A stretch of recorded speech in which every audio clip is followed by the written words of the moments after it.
El átomo es la partícula más pequeña, más que puede ser dividido en elementos y perder sus propiedades químicas. Por ejemplo, si tenemos un pedazo de hierro y lo partimos, y la mitad del hierro la partimos infinitas veces hasta que hay un momento en el que ya no va a poder dividirse. Ese va a ser el átomo. El átomo está formado por tres partículas subatómicas que son los electrones, los protones y los neutrones. Los electrones son los de carga negativa y son los más ligeros entre todos por el peso. Los protones son con carga positiva y pesan 1816 veces más que un electrón. Y los neutrones son los únicos que no tienen ninguna carga, ni positiva ni negativa, y el peso aproximado es parecido al del protón. Los protones y los neutrones se juntan en el centro del átomo para formar un núcleo atómico, mientras que los electrones están alrededor de este para las cargas negativas. Rayos catódicos y anódicos. Los rayos catódicos son corrientes de electrodos observadas en un tubo de vacío, como aquí lo muestra este dibujo. Es decir, que los tubos de cristal, como este es un tubo de vidrio que es equipado con dos electrodos, un cátodo y un anodo, uno positivo y uno negativo. Y pues aquí nos muestra que si le das energía, un voltaje a un tubo de vidrio, pues emite rayos que son partículas negativas, o sea, electrones, que esto muestra que son directos, o sea, son pues en línea recta, y que con campos magnéticos estos rayos se pueden pues dispersar, pues mover con campos magnéticos. Bueno, así es como un físico pues se dio cuenta de cómo funcionaban los rayos catódicos, y así es como fue el principio de la televisión, pues como fue el origen de cómo se inventó. Que mostraba imágenes. Bueno, pusieron aquí como una crucecita así como de tela, y mostraba que pues salía una imagen del otro lado. Haz de cuenta que aquí estaba la imagen, y pues se reflejaba de este lado, y así es como se originó pues las imágenes en la televisión. La radioactividad. La radioactividad se refiere a las partículas emitidas por los núcleos atómicos. Como consecuencia se crea una inestabilidad nuclear. Hay 7 niveles de radioactividad. La primera se denomina anomalía, la segunda incidente y la tercera incidente importante. Esas 3 primeras no crean un gran daño a nuestro organismo, por lo cual podemos estar en ellas. La cuarta es un accidente fuera de desplazamiento, es la zona neutral, en donde si pasas mucho tiempo ya vas a tener consecuencias. Las 5, las 6 y las 7 ya requieren peligro para tu organismo. Ya puede haber pérdida de cabello, quemaduras de piel y descomposición del cuerpo. Y estas permiten rayas gamma, beta y alfa. Las alfas son las más tranquilas. Esas a lo mucho pueden traspasar una hoja de papel. Las betas a lo mucho pueden traspasar una hoja de aluminio, y si estamos bien, a veces se pueden rebotar. La magna ya es la que de plano es la más consecuente, que puede atravesar muros, los atraviesa, y eso sí te pueden afectar a tu organismo y puede producir la muerte.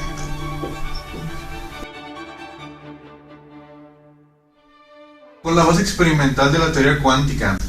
Es una teoría física basada en la utilización del concepto de unidad para describir las propiedades dinámicas de las partículas subatómicas y la interacción entre la materia y la radiación. El átomo, empezamos por el núcleo, es donde se encuentra concentrada la masa del átomo. Y la corteza. Esta es la parte periférica del átomo. En esta se encuentran las propiedades químicas del átomo.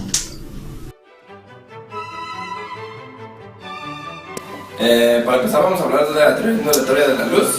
En este caso vamos a basarnos en Isaac Newton. Él tenía una teoría que decía que los fenómenos luminosos, como él los consideraba o llamaba corpulosos, lo que hacían era que rebotaban en la materia. Pero Huygens fue el que consideró por primera vez a la luz como un movimiento ondulatorio que seguía cierta mecánica, que en este caso es reflexión y reflexión. Es semejante al sonido. Pero en ese tiempo esta teoría no tuvo mucho éxito porque no consideraban a la luz como una onda. Se planteaban la idea de que cómo es posible que sí, para que esa onda se refleje, pero la onda no va a ser igual. Si en este caso supongamos que entra una sola onda, al momento de entrar por el orificio, la que resultará serán dos ondas, del mismo tamaño, misma vibración, pero serían dobles. Y pues esa sería toda la teoría de la luz. Radiación del cuerpo negro. Para iniciar les voy a explicar qué es el cuerpo negro. El cuerpo negro es aquel cuerpo que absorbe la energía pero no la refleja. Por lo tanto se considera que es radiactiva. Ahora, la radiación del cuerpo negro. La radiación del cuerpo negro varía entre mayor temperatura natural Kelvin, no grados Kelvin, se puede confundir, y menor longitud de ondas, mayor será la radiación que emite el cuerpo.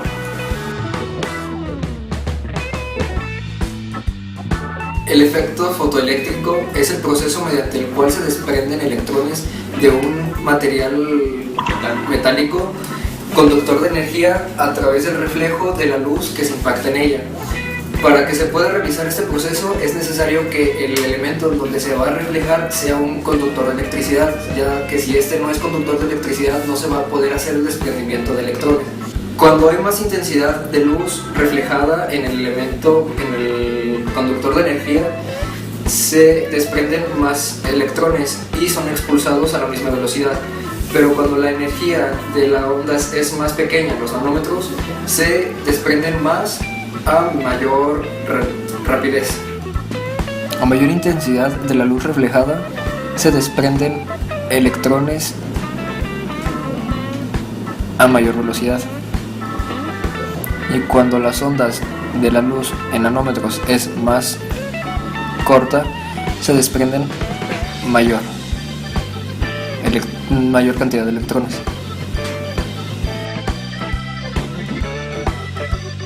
Espectros de emisión son aquellos que se obtienen al descomponer las radiaciones emitidas por un cuerpo previamente excitado. Como se muestra en la imagen, se puede ver la energía que plasma la muestra excitada, la cual pasa por una rendija. Esa se plasma en el de este prisma, la cual provoca luz, la cual se plasma en una cintita negra, la cual nos muestra el tipo de átomo que está compuesta la muestra excitada. Todo este proceso se llama espectro de emisión, lo cual nos sirve para determinar todos los átomos desconocidos de la muestra excitada. Nos presenta Niels Bohr, nos dice que en el núcleo o centro del átomo se encuentran los protones y los neutrones. El protón posee carga positiva y el neutrón son neutros, o sea que no posee ni carga ni positiva ni negativa. Alrededor se encuentran girando los electrones que poseen carga negativa en los niveles de energía u orbitales. Se dice que cuando un electrón absorbe energía electromagnética, este aumenta su nivel de energía, y cuando la desprende, también desprende fotones, o también conocido como luz, y disminuye su nivel de energía. El número de protones es igual al número de electrones.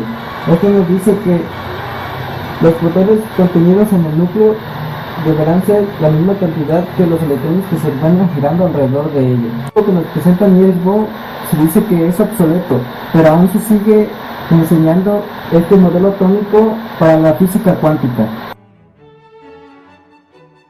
Vamos a continuar con el siguiente tema, que sería el 1.3.1, que se llama Teoría Atómica de Born-Sommerfeld.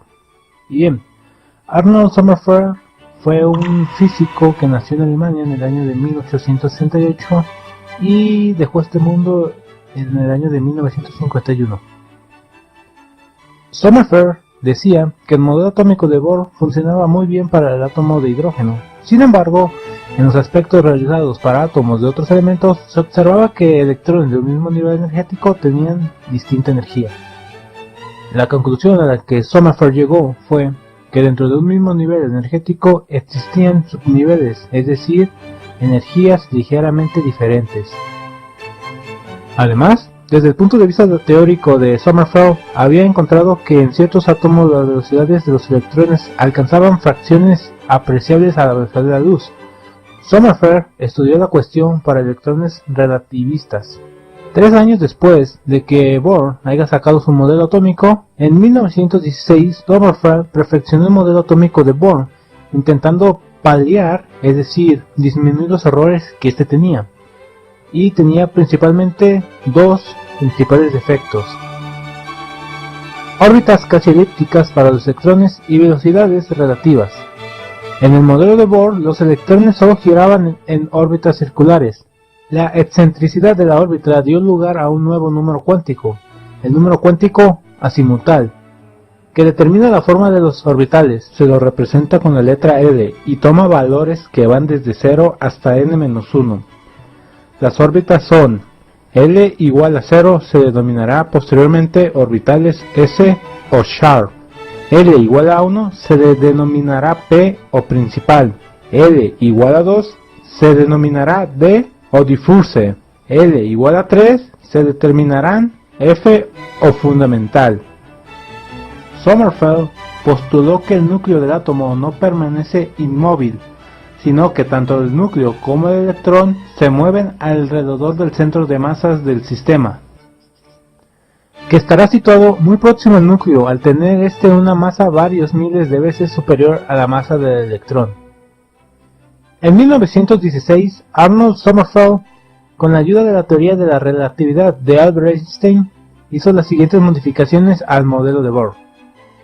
Número 1. Los electrones se mueven alrededor del núcleo en órbitas circulares o elípticas. Número 2. A partir del segundo nivel energético existen dos o más subniveles en el mismo nivel. Número 3. El electrón es una corriente eléctrica minúscula. En consecuencia, el modelo atómico de Sommerfeld es una generalización del modelo atómico de Bohr desde el punto de vista relativista. Aunque no pudo demostrar las formas de emisiones de las órbitas elípticas, solo descartó su forma circular. En este tema, la teoría cuántica explica el comportamiento de la materia y de la energía. Su aplicación ha hecho posible el descubrimiento y desarrollo de muchas tecnologías, como por ejemplo los transistores, componentes utilizados en casi todos los aparatos que tengan alguna parte funcional electrónica. La teoría cuántica describe en su visión más ortodoxa como en cualquier sistema físico, en este caso el mundo clásico, que está en la parte izquierda, y el mundo cuántico en la parte derecha. Y por tanto, en todo el universo existe una diversa multiplicidad de estados, los cuales, habiendo sido descritos mediante ecuaciones matemáticas por los físicos, son denominados estados cuánticos. De esta forma, la mecánica cuántica puede explicar la existencia del átomo y desvelar los misterios de la estructura atómica, tal como hoy son entendidos, fenómenos que pueden explicar debidamente la física clásica o más propiamente la mecánica clásica. De forma específica, se considera también mecánica cuántica a la parte de ella misma que no incorpora la relatividad en su formalismo, tan solo como añadido mediante la teoría de perturbaciones, la parte de la mecánica cuántica que se incorpora elementos relativistas de manera formal y con diversos problemas. Es la mecánica cuántica relativista, o ya de otra forma más exacta y potente, la teoría cuántica de campos, que incluye a su vez a la electrodinámica cuántica, cromodinámica cuántica y teoría electrodébil dentro del modelo estándar, y es más generalmente la teoría cuántica de campos en espacio-tiempo curvo. La única interacción que no se ha podido cuantificar ha sido la interacción gravitatoria.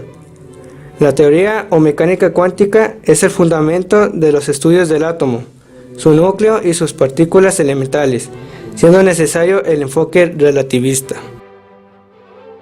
Principio de dualidad postulado de Broglie. En 1924, el físico francés Louis de Broglie consideró que la luz no solo es un efecto corpuscular, sino también ondulatorio. La dualidad onda-corpúsculo es la posesión de propiedades tanto ondulatorias como corpusculares por parte de los objetos subatómicos. La teoría de la dualidad de la materia considera que la materia tiene un comportamiento corpúsculo-onda o partícula-onda. Diversos experimentos de óptica aplicada llevaron a la consideración de la luz como una onda. De otra parte, el efecto fotoeléctrico demostró la naturaleza corpuscular de la luz. En 1924, de Broglie sugirió que el comportamiento dual de la onda-partícula dado a la luz podría extenderse con un razonamiento similar a la materia en general. Las partículas materiales muy pequeñas, electrones, protones, átomos y moléculas, bajo ciertas circunstancias, pueden comportarse como ondas. En otras palabras, las ondas tienen propiedades materiales y las partículas propiedades ondulatorias. Según la concepción de Broglie, los electrones en su movimiento deben tener una cierta longitud de onda, por consiguiente deben haber una relación entre las propiedades de los electrones en movimiento y las propiedades de los fotones. La longitud de onda asociada a un fotón puede calcularse de la siguiente manera. La longitud de onda en centímetros cuadrados. H es igual a la constante de Planck, igual a 6625 por 10 a la menos 27 ergios sobre segundo. M es igual a masa. V es igual a la velocidad luz.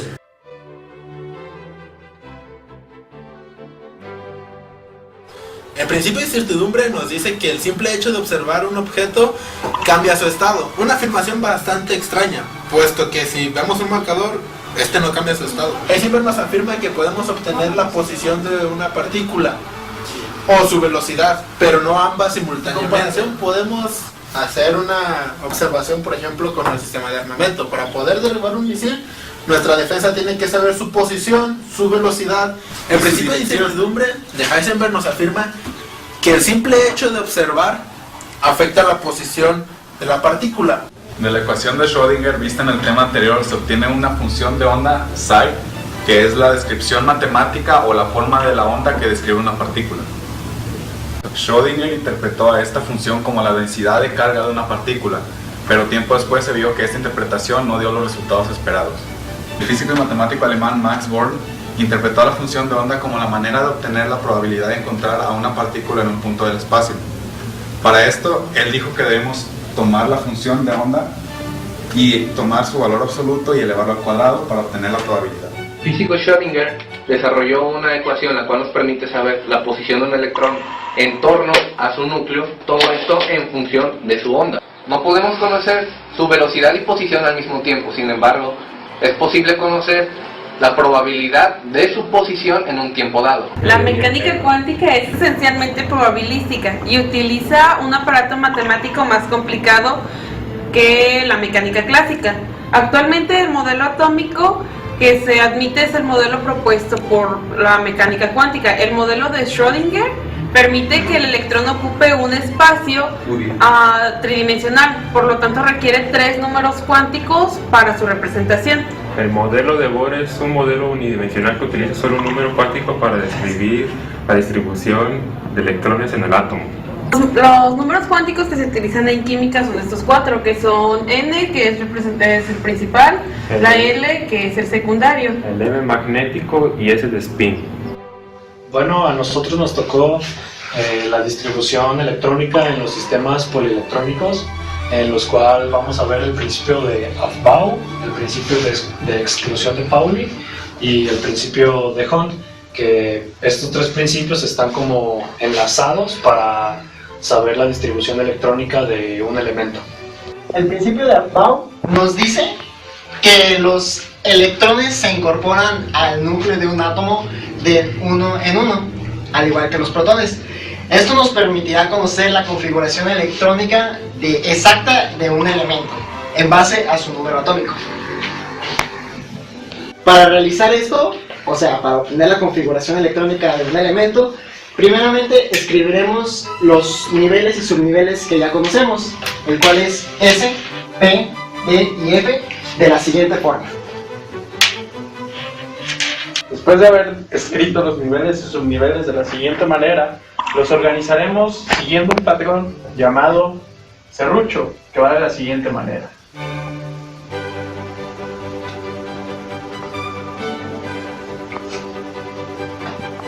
Después del método del serrucho, los organizaremos de la siguiente manera, siguiendo el mismo patrón, 1S, 2S, así sucesivamente. Vamos a colocar en cada subnivel el número máximo que soporta cada subnivel, que en S son 2, en B son 6, en D 10 y F 14. Acomodándolos respectivamente, vamos a hacer la sumatoria de estos, dando como resultado 2, 4, 10, 12, 18, 20, 30, así hasta llegar al último elemento, que es el 118.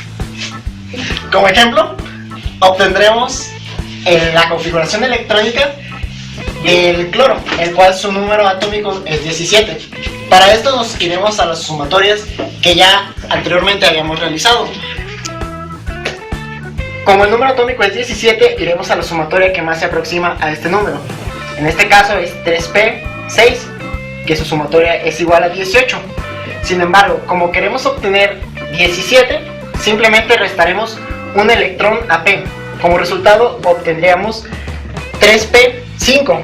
Sin embargo, como notación, escribiremos el subnivel S que lo antecede. Como resultado obtendremos la siguiente configuración electrónica al cloro. ¿Qué son los números cuánticos? Los números cuánticos es la representación de la configuración electrónica en NLMS, donde N es el nivel, L el subnivel, M el número magnético y S el spin del electrón. Tenemos este ejemplo que la N puede ir desde 1 hasta 7, en este caso es 2 y se pone tal cual es, se pasa igual. La P es el subnivel, en subniveles tenemos 4 que son S, P, D, F y cada uno tiene su respectivo valor. Como tenemos P es igual a 1, pues se le pone el 1. La M es el número cuántico, que es el número magnético, perdón, que se representa por el número de electrones. En este caso, como tenemos 3 electrones, se ponen los 3 spines hacia arriba, 1, 2, 3, que eso se va ahorita a explicar en el siguiente principio. Pero bueno, tenemos 3 electrones, que son 1, 2, 3, y en el número magnético queda en el 1. Entonces el número magnético se pone 1. Y como quedó positivo, se pone más un medio.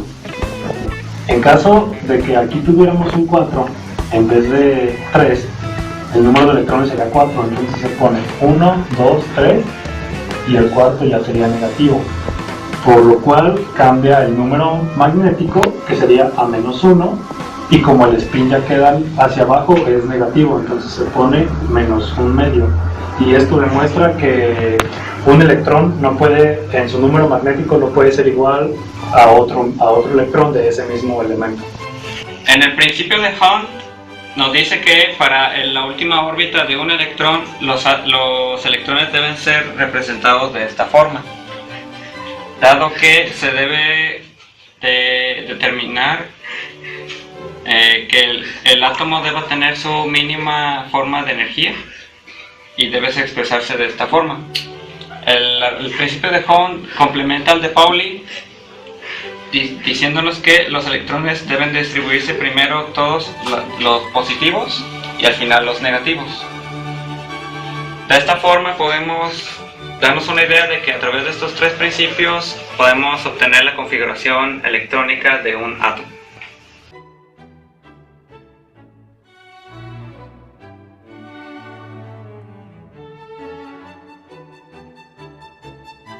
Hola, ¿qué tal? Me llamo Alberto y a mí me tocó el tema 1.5.4, que es la configuración electrónica de los elementos y su ubicación en la tabla periódica. Pero primero debemos de entender qué es la configuración electrónica. Bien, la configuración electrónica no es más que nada que la ubicación de sus electrones entre sus niveles y distintos orbitales atómicos de sus elementos, de cualquier elemento determinado. No es más que nada que decir que es lo que... O para la ubicación del elemento en la tabla periódica se necesitan de 4 cosas muy importantes. Primero, saber el nivel principal, o sea, representado por n. Bueno, esta es la representación que nos indica que n es el nivel principal. Como ya hemos mencionado, los niveles principales es del 1 al 7. L viene representando el subnivel, los niveles S, P, D, F. S es igual a 0, P igual a 1, D igual a 2, F igual a 3.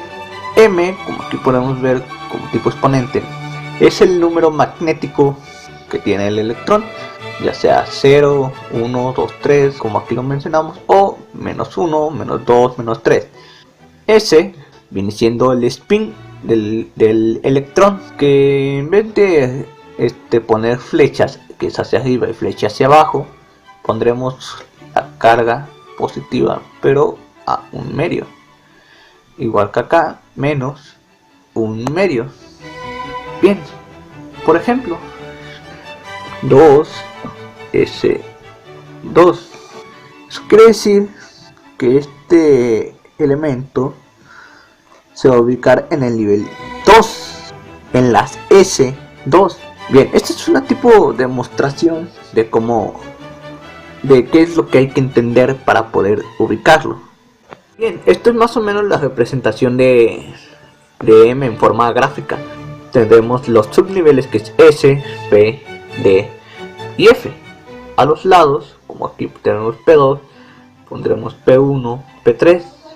¿Por qué P3? Bueno, si lo multiplicamos por 2, obtendremos sus 6 electrones como que tienen como máximo. Igual aquí con D, D1, D2, D3, como ya lo vimos en el centro, D4 y D5. Y tú dirías, ¿de dónde sale el 0, 1, 2, 3? Como lo habíamos visto anteriormente. Bueno, de aquí exactamente.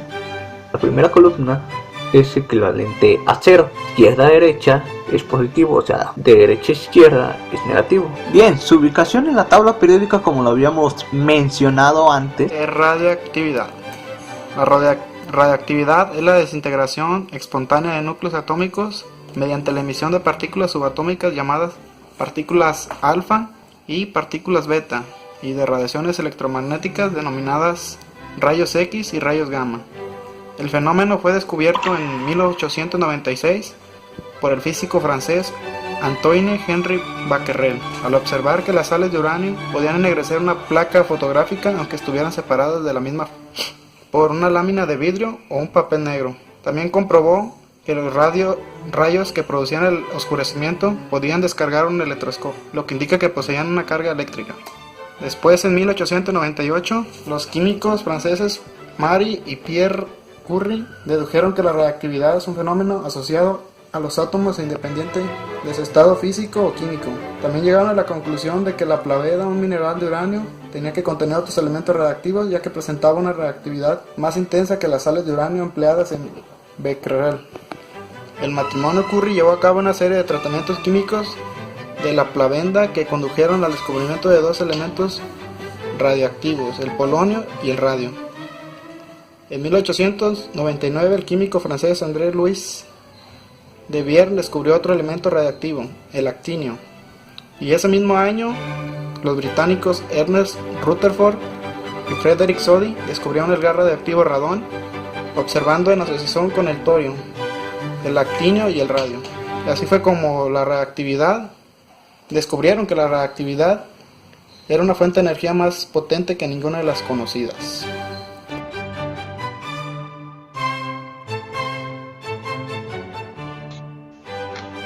Ok, en este momento les explicaré lo relacionado al tema 1.6 llamado aplicaciones tecnológicas de la emisión electrónica de los átomos. Como vemos, el tema central a tratar será todas las aplicaciones que nos ha dejado la emisión electrónica de los átomos a nuestras tecnologías para ayuda en la actualidad a la humanidad. Como primer punto, el láser. El láser es un amplificador de luz por emisión estimulada de radiación en un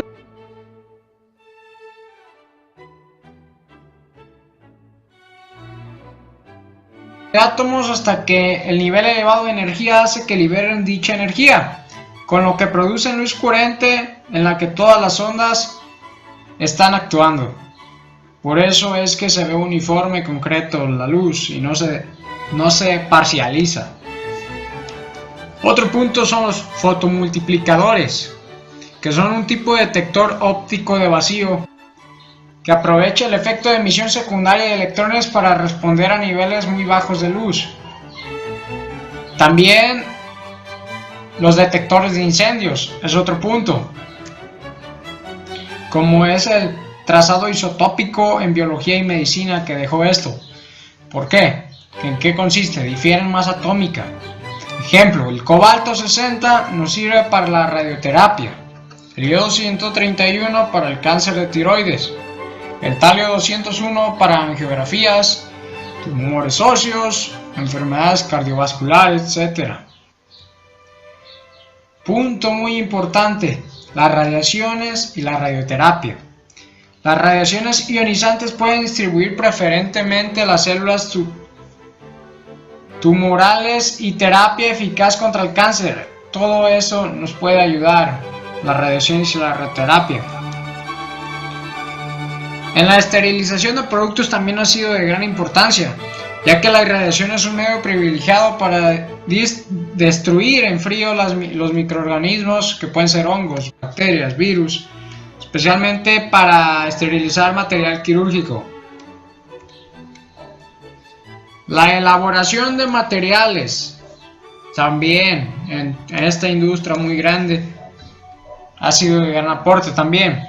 Como la irradiación provoca reacciones químicas, permite la reacción de materiales y producen materiales ligeros, resistentes, como aislantes, retractables, prótesis, envolventes, etc. Y algunas aportaciones en la mecatrónica, como a ingeniería en sistemas, en la informática, a la electrónica, como los procesadores y eso, básicamente más en la elaboración de materiales que se necesitan para estas tecnologías. Ok, pues tenemos los puntos importantes, en donde ha sido de gran importancia las aplicaciones tecnológicas de la emisión electrónica de los átomos. Conclusión, para la humanidad en la actualidad lo ha sido.